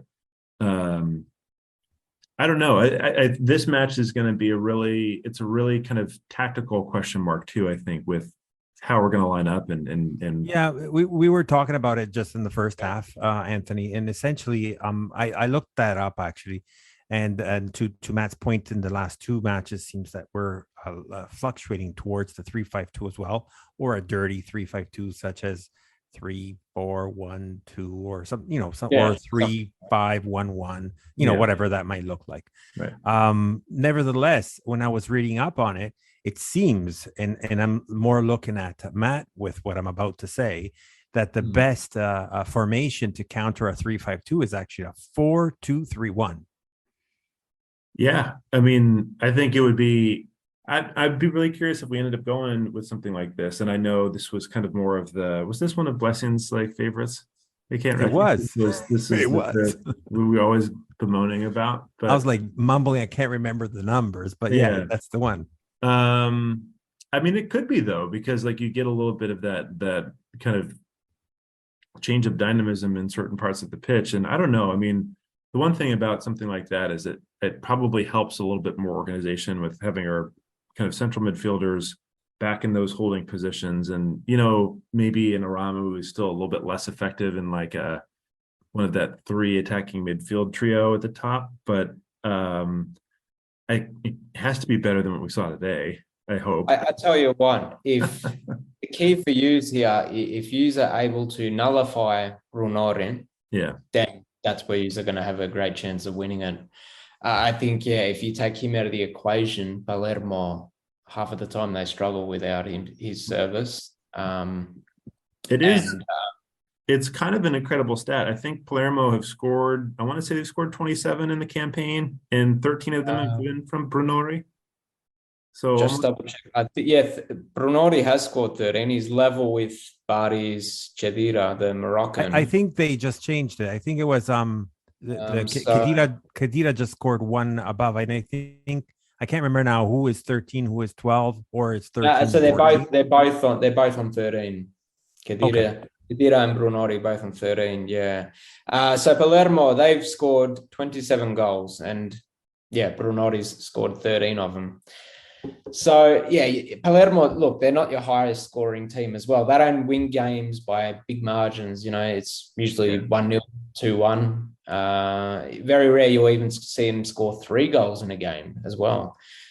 But their defense is pretty compact, I think, from most of the time. So they don't give a lot of goals away, if you know what I mean. So no, I see where Matt was trying to go with this one, but he's saying like having Brunori like your main forward, and to your point, Anthony, where if we are able to compress him or keep him tight and whatnot, that gives us a chance to have it a little bit easier up front, like you're up front, so our defense. Mind you that even though we have had this setback with Parma, we do sit on the table with the second best defense after Frosinone in terms of goals conceded. Yes, correct, and not the best forward. So not for the goals forward. How much has Massimo Coda got? Has he got 8, 9 goals? He's on 8. Yeah. 8. Yeah. And I think around half of those are from penalties, but okay. Well, Brunori's scored a lot of penalties as well. So okay, fair enough. If you convert your penalties, it's good. Yeah. That's true. So no, it's going to be an interesting match. By the way, I think I'm hoping to finally see an open match. I'm hoping to see like a little bit more goal scorings, especially like after our match. We're like, today is the day that we played, so we're still a little bit on the dark side about that match that happened. While you're probably a little bit more pumped on the fact of the win against Regina, which is obviously it's ironic too, because Vasquez, former Palermo player, was the one to score that penalty as well. Yeah. Wow. Yeah, that's a tough one. Rolling back the years. So you kind of already said it, but so we had a different conversation on the first time when we met you on the first leg. But now you kind of mentioned that you do see then Palermo fighting for the playoffs, if not being part of one of the teams that it might be aiming for that second spot. So do you actually think it's achievable, the second spot? Or if you go to the playoffs, I know it's early to tell because we're still early, but we know that the playoffs are known not to be the easiest. Look at even from last year, where you had Monza, which I think they were like on the way bottom, while Pisa, which was on the third spot, was the one that actually did not make it. So how do you kind of like predict that side of things happening? Well, how I envisage it is, I think realistically, it's a tough question. I get that. It is. It's very, see, at this stage of the season too, and especially in Serie B, it's very cutthroat. If we look at, Palermo is 34 points, and I think a team, something like Benevento or Venezia, they're sitting like in 18th or 19th, like with 24 points. So it's only a 10-point gap to even relegation. So you're not even safe from being within, So look, I think realistically, and the minimum objective here for Palermo is playoffs. And I think it's one of those high, spots, positions in the playoff section. Yeah, like a third or fourth. I think that's achievable. So the semifinal spot rather than the quarter. I still think second place is achievable, depending on how they go within this month against, Regina's completed. They've got the 3 points. That's great. They just got to keep on going on this run. It's all going to depend on how they can play away, if they can keep that away form up. I think, it's given Bardi, they've been a bit inconsistent now. They're going great. They're starting to drop off. Regina's even starting to drop off. Genoa, topsy-turvy at times, even though you're in second on 40 points. I just think anything's possible, and That's true. yeah, I really do see Palermo playing in at least the playoffs. That's where I can see it happening. And we all know the experience, most of the players from Serie C left, but there's a lot of the players still left, like Brunori, Soleri, Valente, a little bit more, that they won the playoffs in Serie C last season. So they do know how to kind of roll it up, in the playoffs, and work hard and obtain that result. So it's going to be interesting to see, if they get a playoff spot, how they will go from there. Again, it's a tough question because we're still only, and I'm using the quotation only, on the 23rd match day 23. We still have another 15 match days, which is 45 points for grabs. So, I'm not saying anything can happen. Yeah, anything can happen. Like we have a great friend of ours from Cosenza. He's from the Cosenza Club, New York. And he said something quite interesting. He said, Fabrizio, listen to me. He was telling me in Italian, of course, but listen to me. Now it's when the balls get rolling. Like, this is the most interesting part of the season. You see whomever's at the bottom, they're going to go all to the top. And whomever's on the top, most of them, he was pointing to Regina and to Frosinone, they're going to drop down. Not down to Serie C, but, lower in the ranks of the table. It is possible. Yeah. Yeah, I mean, go ahead. Yeah. Go ahead, man. I was just going to say, I mean, I think when you look at the upcoming fixtures for this week too, for week 24, match week 24, I mean, there's going to be some big ones in here already. I mean, it feels like every week there are, because every team is so close. But of course, obviously with Genoa and Palermo, really big match, but not the only ones in there. You have Parma and Ternana facing each other currently in the second spot. Cagliari could move in there with the match against Benevento, who are kind of struggling. We talked a little bit about Pisa and Benevento with a change of coach. Remember that too. Yeah, right. Which is always kind of a wild card game. We have 10th place Pisa taking on Regina, right? Which is going to be a big match for them as well. Again, they're only sitting on 2 points out of that playoff position. And then you've got others, even like Modena now, who are in the conversation. Maybe an easier game against Brescia, and Cittadella need a win to kind of stay in that place. And of course, they're playing Frosinone, so a little bit of a harder one for them. But you just kind of look at it top to bottom. You could have a completely reshuffled deck. Maybe not completely, but you might see some things moving, right? The top 8 changed a fair bit. Yeah. And it seems like week to week, I mean, that's a trend that we often see. You're right. Palermo have been right around that group for a while, but yeah, they just came into it. With this win.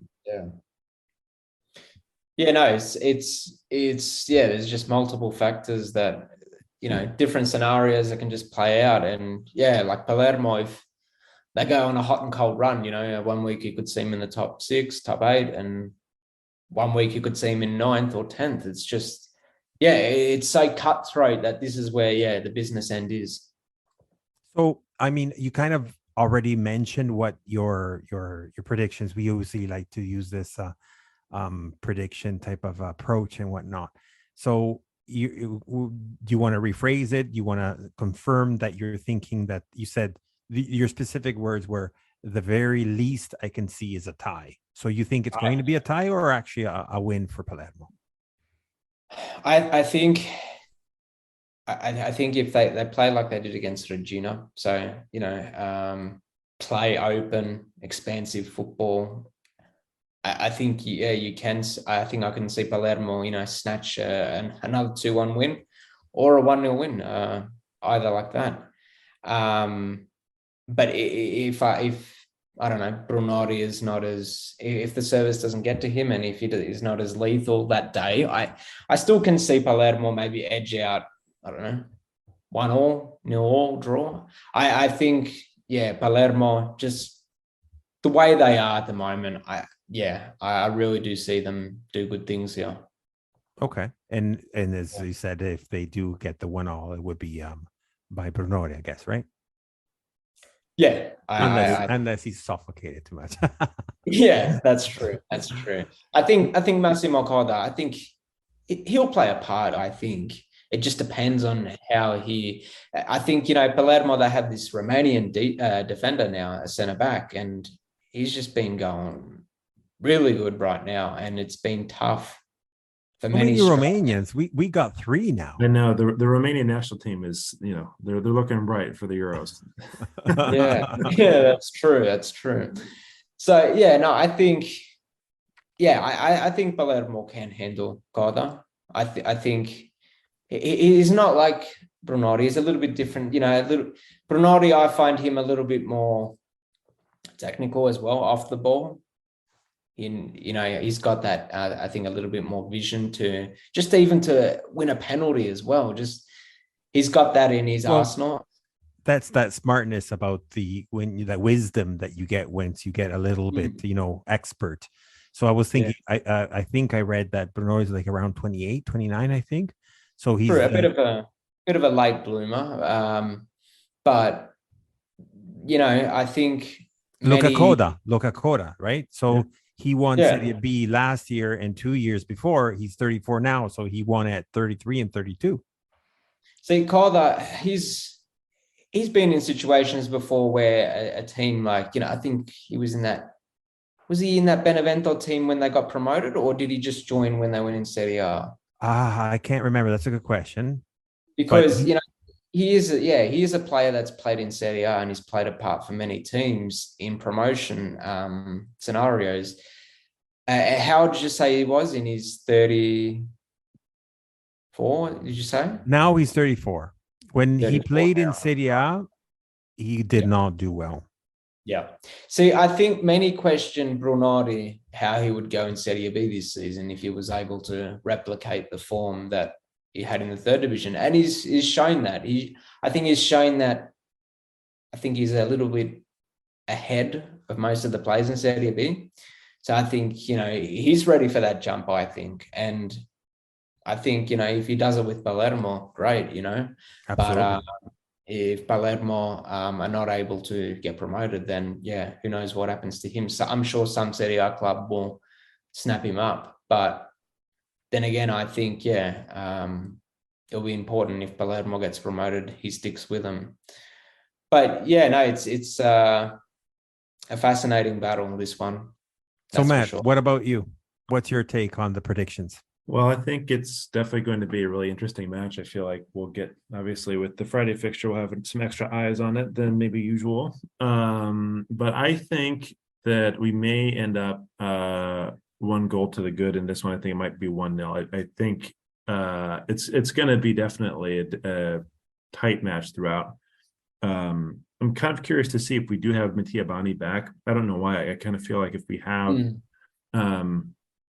a shot at canceling out Brunori, I feel he might be a little bit better placed than Dragushin and some of our other center backs, although Dragushin has done very well lately, and I think has earned some plaudits as well for some of his kind of forward movement.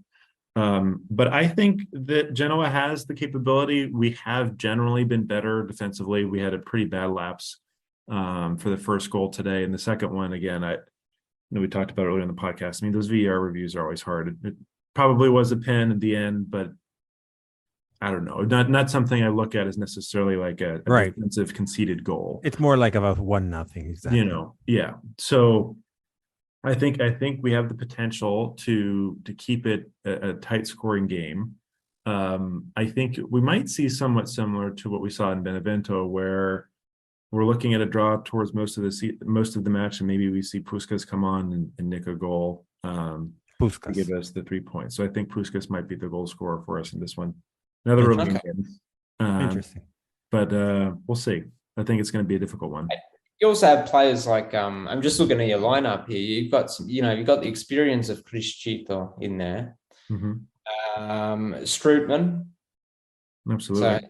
So you do have some people referred him as the caveman, but and Mattia Aramu, from who used to play for Venezia. Venezia. Yeah, so you do have some experience in there that, it is going to be hard. It's not going to be definitely easy for Palermo, but it's doable, I think. Yeah. So on my side, on my side, before I give my predictions, I wanted to wrap something that I mentioned in the first half of the pod and I forgot to talk about, which was about Salcedo. Yeah. So Salcedo, I just wanted to give a small you probably know Salcedo too because he played for 6 months little, but he did play at Bari. He did a debut on the last few minutes against Parma. And the comment I wanted to say about one, I was happy to see him back because he comes from the youth squad from the Genoa side, so it was very nice to see him back. However, he's 21. I still think that he is. He reminds me a little bit, just because of the age when we used to have different players that then got sold out and we were like fearful of them and whatnot, but he did still show that quality that I was afraid to see, which was that immaturity. And what I wanted why I'm saying that is because when there was his yellow card, essentially, when he was like on the offense in the box on the lateral side, though, he already had lost the ball was going out, and he kind of fouled from behind, and we all know that when you're behind, you're the one that is going to take it, the foul, I mean, against you, and he told off the ref. I'm like, you don't just do that. Like, it's a very tough moment. It would, mind you, that it was, the tension was very high. A lot of yellow cards were flying left, right, and center and whatnot. And a lot of players were actually instigators from the Parma side and whatnot. So I understand that if you feel it and so on. Just a comment there on the Salcedo side. So I think he might even be benched for a little bit just for punishment. Just my take on it. So going back to the match, apologize, but it's a small parenthesis I forgot to mention. Going back to the match against Palermo, I think, and I'm hoping it's going to, as I mentioned before, it's going to be an exciting match. It's going to be one of those matches that you are happy to watch football and seeing a good, which is not necessarily always translated to the number of goals, but the actual quality, chances, saves, misses, and whatnot. I do agree with both of you that it's going to be a very small amount of goals. Why? On the fact of poor form on our side, on the attack side, and a good defense from our side. I think, to Matt's point, the 2-0 of Parma really translates to a 1-0, where it was just like a bad form from Genoa altogether in that match. But when Genoa is doing well with the right formation, with the right mentality and whatnot, 0 goals have been conceded, except the one I can't remember even against. Probably only the one was against Bari with Khedira. So having said that, and this is under the spell of Gilardino, of course. Having said that, I do want. So I'm afraid that it could be ending in a draw, but I do want to see Genoa's comeback.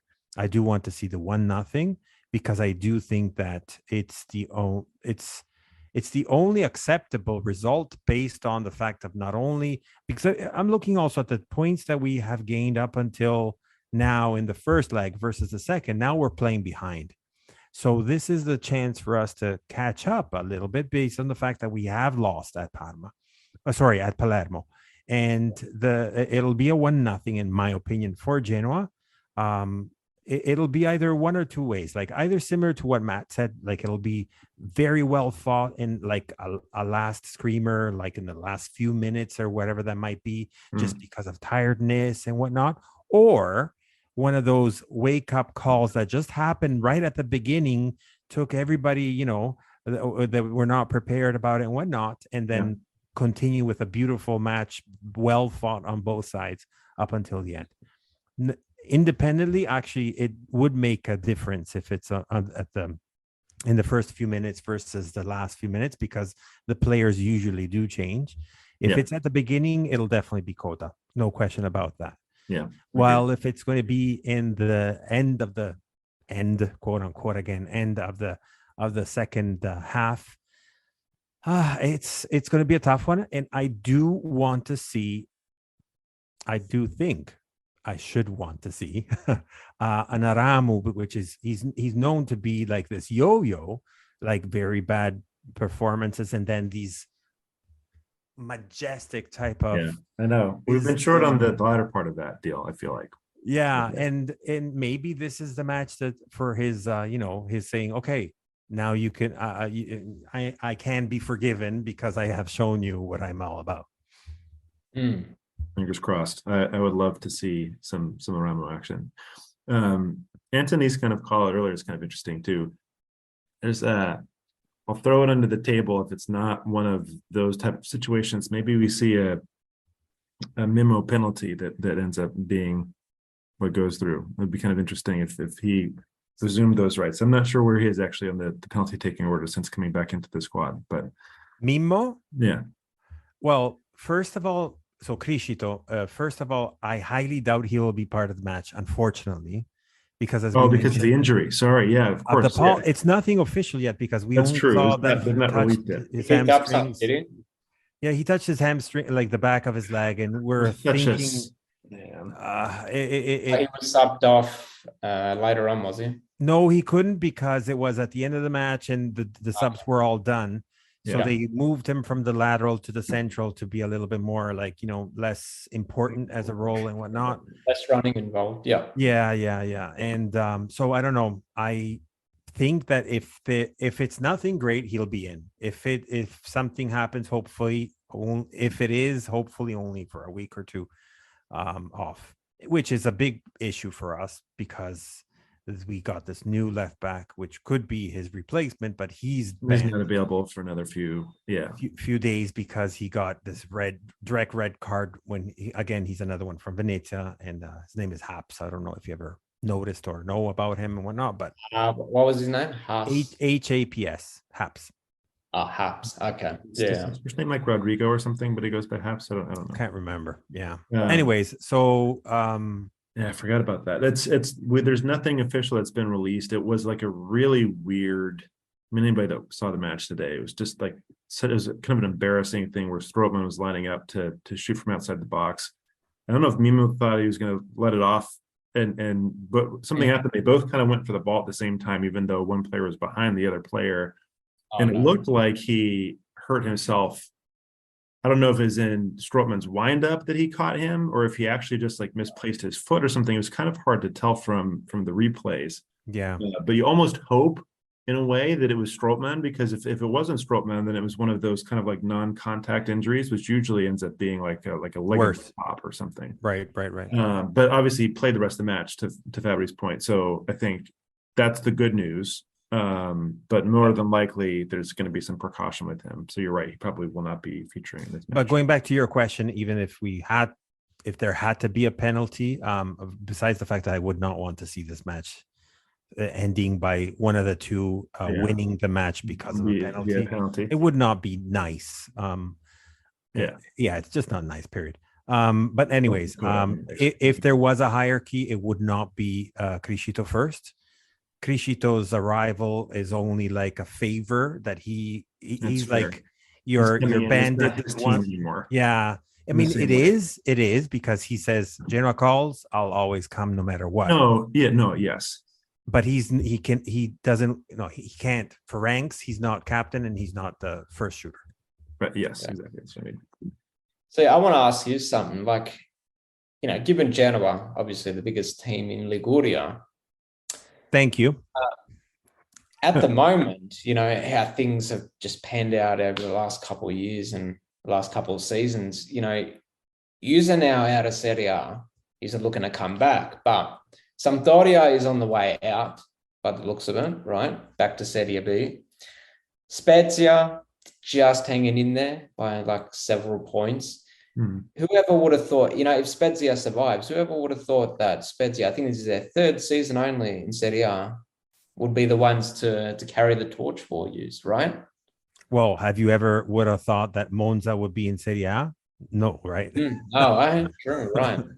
I think, That's yeah, a there's good. all these That's a, fairy tale stories happening at the moment that, yeah. that's a very good question. We as Genoani are particularly not fond of either of the two other teams, not Right. because of issues against any other team from Liguria, because if Brunori himself, he played a little bit in Entella, and Entella for us are, even though it's a very small town, not too far actually from Genova. There are friends, quote unquote friends, right? But nevertheless, yeah, I wouldn't care. Honestly, I wouldn't care if either of the two disappeared from the face of the earth. Yeah. I mean, by the looks of it, it could be, wait, Virtus Entella, they're in Serie C this season. Yeah, Right? Yeah. they did very well all the way to the playoffs, I believe, and then just a run of things. Several seasons ago, they were in Serie B. Yeah. So, I mean, you could have, I mean, you could realistically have Spezia, Genoa, and Sampdoria playing in Serie B next season. I'm definitely knocking on wood on this If, one. if all things go bad, but you could all be back in Serie A next season if all things go good. So, yeah, Ideally, would be only one, the best and the only it's like one one. of those scenarios that, Sicily, they had, Palermo, Messina, Catania, like 2006, 2007, 2008. They're all playing in the top flight at the same time. And then, they were just like yo-yos bouncing up and down.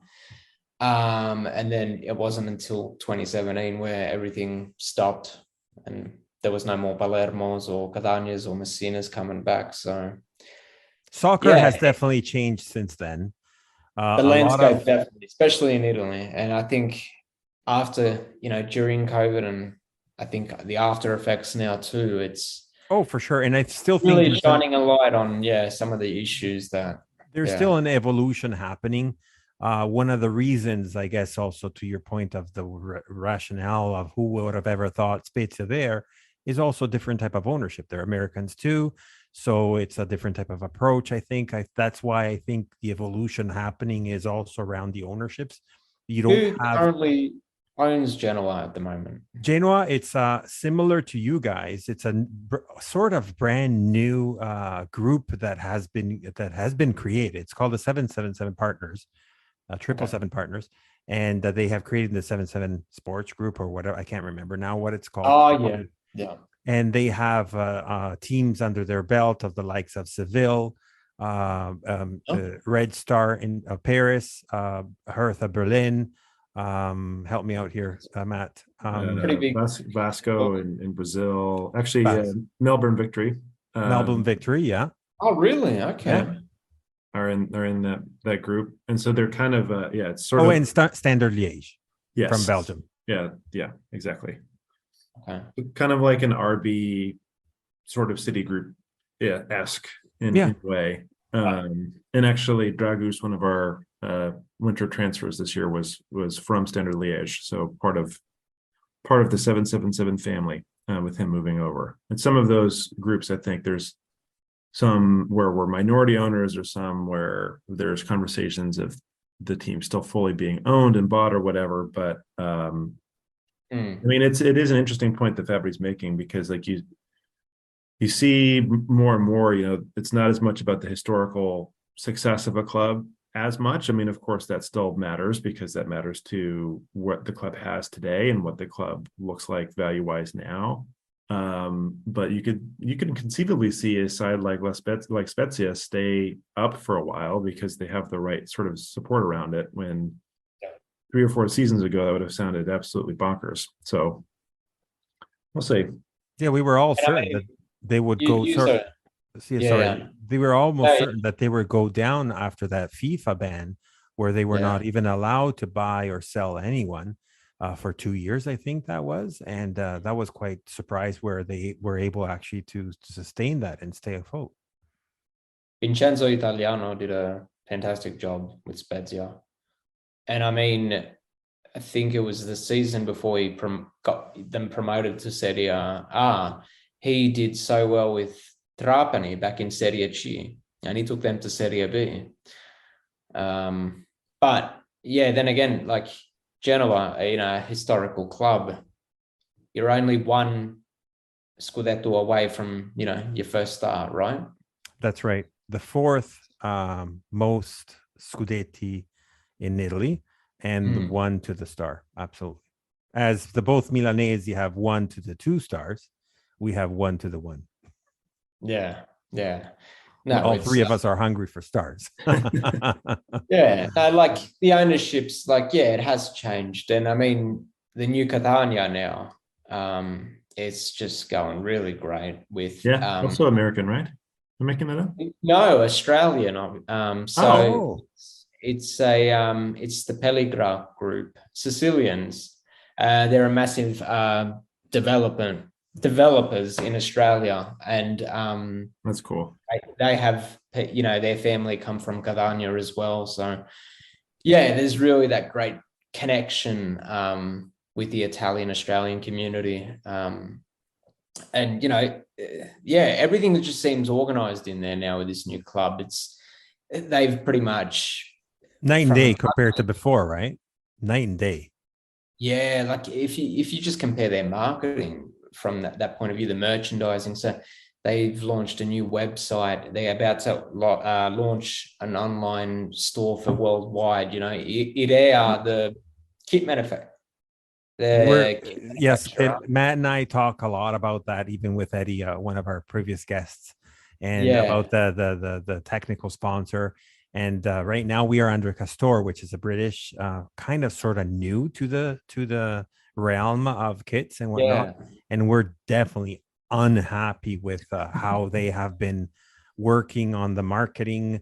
Well, the marketing is actually working well. It's the merchandise. Is it accessible like worldwide to buy kits from? Well, yes and no, meaning yes, you can buy the kits and the shirts. So the pants and the training material, but that's it. Nothing else. No jerseys. So you can't put the names. The jerseys, yes, they're the jerseys. Yeah, the kits. Yeah. So you can't buy them with the names. You can't buy them with the logos. You can only buy them raw, and there are quote unquote replicas and not the official ones. So some of them have the patches which are ironed on type of thing versus like a flat printed on or something like that versus like your traditional, whether it's plastic or traditional type of patch and so on. So I don't know, it's a little bit iffy here and there, but hopefully it's just the first round of being in Italy, because we're the only one for now. I think there are some that are in plans of coming up. I don't know if that is going to be successful for them after this year. But under Kappa, they made really nice shirts for you. Oh, we could go on and on talk about this. the technical sponsors. That's right. Kappa did do some good stuff for us, for sure. Yeah, we're a little bit frustrated, but who knows? I mean, maybe this is just a bad first year and we get beyond it. But I have been impressed with what the job that Area have done. Actually been fantastic for Catania. Area, yes. Shirts are the jerseys they made were just sublime, honestly. Night and day to what the previous owners were, and just a marketing level, just social medias, the website, and totally different. The overall aspect. Yeah, that's true. So, and I think that's important for a club, Absolutely. So before we wrap up, Anthony, why don't you give us a round again? How can people reach out to you and follow you on social media? Yeah, so Sicilian Football is on Twitter, so at Sicilian Calcio, on Instagram, Sicilian Football, and Facebook as well. So those are the channels that people can contact. If you want to find out about more other Sicilian teams out there, you can just as I said at the beginning, please do take a look and drop a like and follow Anthony's platforms, because it's very interesting. If you're like a Sicilian born or from your deep roots, it's important because he actually follows and keeps you up to date on all Sicilians results from, as I said, from Palermo being the top all the way down to Serie D, if I'm not mistaken. It's very nice actually to see that type of approach that you've been taking. So I wanted to thank you absolutely again for coming on our pod. It was an honor to have you once again and talk again about Sicily and the beautifulness of that region. But we definitely want to win. No, I'm jokes on the side. Definitely jokes on the side. We definitely want to expect like a very beautiful match. May the best win, but as always and forever, Forza Genoa. Forza Genoa.